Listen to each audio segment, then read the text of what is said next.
السلام علیکم ورحمۃ اللہ وبرکاتہ۔ ان الحمدللہ۔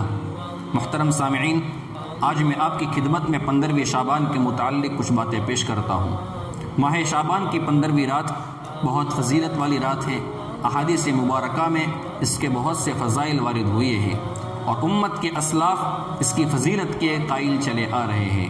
اس کو شب برات کہتے ہیں، اس لیے کہ اس رات میں لاتعداد انسان اللہ تبارک و تعالیٰ کی رحمت سے نجات حاصل کرتے ہیں۔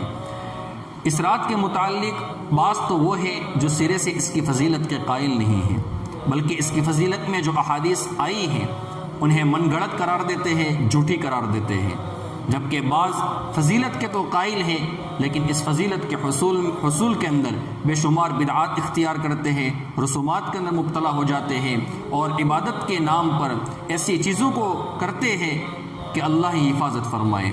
اس بارے میں بہترین نظریہ اور معتدل نظریہ یہ ہے کہ شعبان کی اس رات کی فضیلت ثابت ہے، لیکن اس کا درجہ فرض اور واجب کا نہیں ہے بلکہ محض استحباب کا ہے۔ سرے سے اس کی فضیلت کا انکار کرنا بھی درست اور صحیح نہیں ہے، اور اس میں کیے جانے والے اعمال و عبادات کو فرائض اور واجبات کا درجہ دینا بھی درست نہیں ہے۔ یہ رات 14 تاریخ کے سورج غروب ہونے سے شروع ہوتی ہے اور 15 تاریخ کی صبح صادق تک رہتی ہے۔ اس کی فضیلت کے اندر اللہ کے نبی صلی اللہ علیہ وسلم نے فرمایا، ابن ماجہ کی روایت ہے، حضرت علی رضی اللہ تعالیٰ عنہ سے روایت ہے، اللہ کے رسول صلی اللہ علیہ وسلم نے فرمایا، جب شعبان کی 15ویں رات ہوتی ہے تو اس رات میں تم قیام کرو، اس دن روزہ رکھو، اس لیے کہ اللہ تبارک و تعالیٰ غروب آفتاب کے وقت سے آسمان دنیا پر اعلان فرماتے ہیں، کیا کوئی ہے مغفرت طلب کرنے والا کہ میں اس کی مغفرت کروں؟ کیا کوئی ہے رزق کو تلاش کرنے والا کہ میں اسے رزق عطا کروں؟ کیا کوئی ہے مصیبت کا مارا اور مصیبت میں گرفتار کہ میں اس کی مصیبت کو دور کروں؟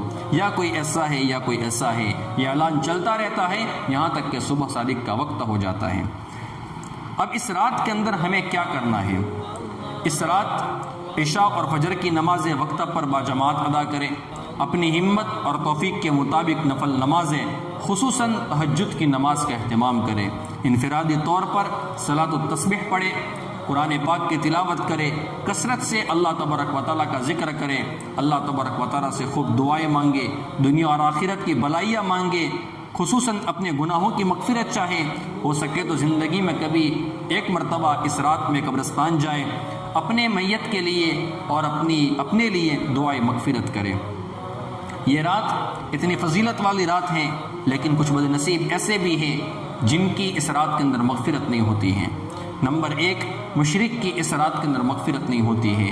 اللہ تبارک و تعالیٰ کی ذات اور اللہ تبارک و تعالیٰ کی صفات خاصہ میں کسی مخلوق کو شریک کرنے والا، زندگی اور موت کے اندر شریک کرنے والا، رزق کے بارے میں شریک کرنے والا، اولاد دینے کے بارے میں شریک کرنے والا، عزت اور ذلت کے بارے میں شریک کرنے والا، بگڑی بنانے اور مشکلات کو حل کرنے کے بارے میں اللہ تبارک و تعالیٰ کے ساتھ کسی مخلوق کو شریک کرنے والا، ایسے شخص کی اس رات کے اندر مغفرت نہیں ہوتی ہے۔ نمبر 2، کسی کو ناحق قتل کرنے والا، اس کی بھی اس رات کے اندر مغفرت نہیں ہوتی ہے۔ نمبر 3، زنا کرنے والے کی اس رات کے اندر مغفرت نہیں ہوتی ہے۔ زنا کسے کہتے ہیں؟ مرد عورت کے ساتھ ناجائز طریقے سے نکاح کے بغیر اگر تعلقات اپناتا ہے تو اس کو زنا کہتے ہیں۔ شریعت کی حدود شریعت نے جو حدود بتائی ہے اس حدود سے باہر جا کر اگر کوئی بندہ اپنی خواہش کو پورا کرتا ہے تو یہ زنا کے اندر شامل ہوتا ہے۔ اب چاہے مرد کے ساتھ تعلقات اپناتا ہے جسے ہم لواطت کہتے ہیں، یہ بھی حرام ہے، یا عورت کے ساتھ غلط تعلقات اپناتی ہے تو یہ بھی حرام ہے۔ ایسا کرنے والوں کی اس رات کے اندر مغفرت نہیں ہوتی ہے۔ نمبر 3، شرابی کی اس رات میں مغفرت نہیں ہوتی ہے۔ اب چاہے شراب پینے کی وجہ سے کسی کو نشہ چڑھے یا نہ چڑھے، تھوڑی پیے یا زیادہ پیے، خوشی کے موقع پر پیے یا پریشانیوں کو کم کرنے کا بہانہ کر کے پیے، ہر حال میں شراب ناجائز اور حرام ہے، اور ایسے کرنے والوں کی اس رات کے اندر شراب پینے والوں کی مغفرت نہیں ہوتی ہے۔ شراب کی طرح دیگر جو نشاور چیزیں ہیں، بنگ ہے، چرس ہے، افیون ہے، ڈرگس ہے، اس طریقے سے لوگوں کی جو شراب پیتے ہیں تو ان کی بھی اس طریقے سے ڈرگس وغیرہ کرتے ہیں تو ایسے لوگوں کی اس رات کے اندر مغفرت نہیں ہوتی ہے۔ تکبر کرنے والوں کی اس رات کے اندر مغفرت نہیں ہوتی ہے۔ وہ شخص جو حق بات کو ضد اور عناد کی وجہ سے قبول نہ کرے، غلط نظریات پر جمع رہے، اپنے سے کم حیثیت لوگوں کو حقارت کی نگاہ سے دیکھے، غرور، گھمنڈ، تعلی اور انانت کی وجہ سے اس کی گردن اکڑی رہتی ہو، دوسروں کو کمتر اور خود کو بہتر سمجھے، ایسے شخص کو متکبر کہا جاتا ہے۔ اللہ کے نبی صلی اللہ علیہ وسلم نے فرمایا، وہ شخص جنت میں داخل نہیں ہوگا جس کے دل میں رائے کے دانے کے برابر بھی کبر ہوگا۔ ایک شخص نے سوال کیا، یا رسول اللہ، انسان تو اس بات کو پسند کرتا ہے کہ اس کا کپڑا اچھا ہو، اس کی جوتی اچھی ہو۔ آپ صلی اللہ علیہ وسلم نے فرمایا، اس میں کوئی حرج کی بات نہیں ہے، کیونکہ اللہ تبارک و تعالیٰ خود بھی خوبصورت ہے اور خوبصورتی کو پسند بھی کرتے ہیں، اس لیے ان باتوں کا تکبر سے کوئی تعلق نہیں ہے۔ ہاں، کبر یہ ہے کہ انسان حق بات کا انکار کرے اور اللہ تبارک و تعالیٰ کے مخلوق کو اپنے سے کمتر سمجھے۔ اس رات کے اندر والدین کی نافرمانی کرنے والے کی مغفرت نہیں ہوتی ہے۔ اس رات کے اندر وہ انسان جو اپنے دل میں اپنے کسی دوسرے مسلمان کا برا سوچے، دل میں محبت کی بجائے نفرت پالے، اس کے لیے پیار کے جذبات کی بجائے دشمنی رکھے، اسے راحت دینے کی بجائے تکلیف دینے کے منصوبے بنائے، عزت دینے کی بجائے رسوا کرنے کی جستجو اور تلاش میں لگا رہے، اسے خوشیاں دینے کی بجائے پریشانیوں کے اندر مبتلا رکھے، وہ شخص کینہ آور کہلاتا ہے۔ اس رات کے اندر ایسے شخص کی مغفرت نہیں ہوتی ہے۔ شب برات میں ایسا شخص بھی اللہ تبارک و تعالیٰ کی رحمت سے محروم رہ جاتا ہے۔ قطع رحمی کرنے والے کی اس رات کے اندر مغفرت نہیں ہوتی ہے۔ رشتہ ناتوں کو توڑ دیتا ہو، اپنے مسلمان بھائیوں سے بولنا چھوڑ دیتا ہو، اپنے رشتہ داروں سے بولنا چھوڑ دیتا ہو، تو ایسے شخص کی بھی اس رات کے اندر مغفرت نہیں ہوتی ہے۔ پھر سے سن لے کن کن لوگوں کی مغفرت نہیں ہوتی ہے۔ نمبر 1، مشرک کی مغفرت نہیں ہوتی ہے۔ نمبر 2، قاتل کی مغفرت نہیں ہوتی ہے۔ نمبر 3، زانی کی مغفرت نہیں ہوتی ہے، زنا کرنے والے کی مغفرت نہیں ہوتی ہے۔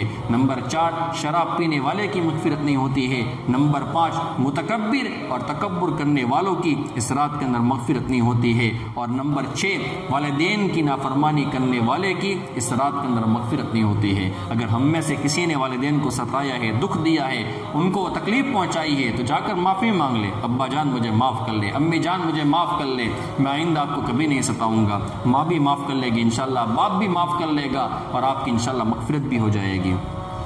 دل میں بغض رکھنے والے کی اس رات کے اندر مغفرت نہیں ہوتی ہے، اور قطع تعلق کرنے والوں کی، رشتہ داروں کو یعنی رشتہ داروں سے تعلقات ختم کرنے والوں کی اس رات کے اندر مغفرت نہیں ہوتی ہے۔ اب اس رات کے اندر کچھ ایسے عبادات ہیں، کچھ ایسی بدعات ہیں اور خرافات ہیں جو اسلام اور شریعت کے اندر ثابت نہیں ہیں، لیکن لوگ اس کو عبادت سمجھ کر کرتے ہیں۔ نمبر 1، غسل کو باعث فضیلت اور ضروری سمجھنا، یہ درست نہیں ہے۔ نمبر 2، ساری رات جاگنا اور اس کو ضروری سمجھنا، یہ بھی درست نہیں ہے۔ نمبر 3، چند عبادات کو مخصوص کر لینا، مثلا ہزاری نماز، صلاۃ الفیہ جسے کہتے ہیں، وہ پڑھنا اور اس کو خاص کر لینا، یہ بھی درست نہیں ہے۔ نمبر 4، انفرادی عبادات کو اجتماعی شکل میں تبدیل کر لینا، مثال کے طور پر صلاۃ التسبیح ہے، یہ انفرادی طور پر پڑھی جاتی ہیں، لیکن اب اگر کچھ لوگ اس کو اجتماعی طور پر باجماعت ادا کرتے ہیں تو یہ بھی درست نہیں ہے۔ نمبر 5، مردوں اور عورتوں کا دینی اجتماع کرنا اور ایک جگہ پر اکٹھا کر دینا، یہ بھی درست نہیں ہے۔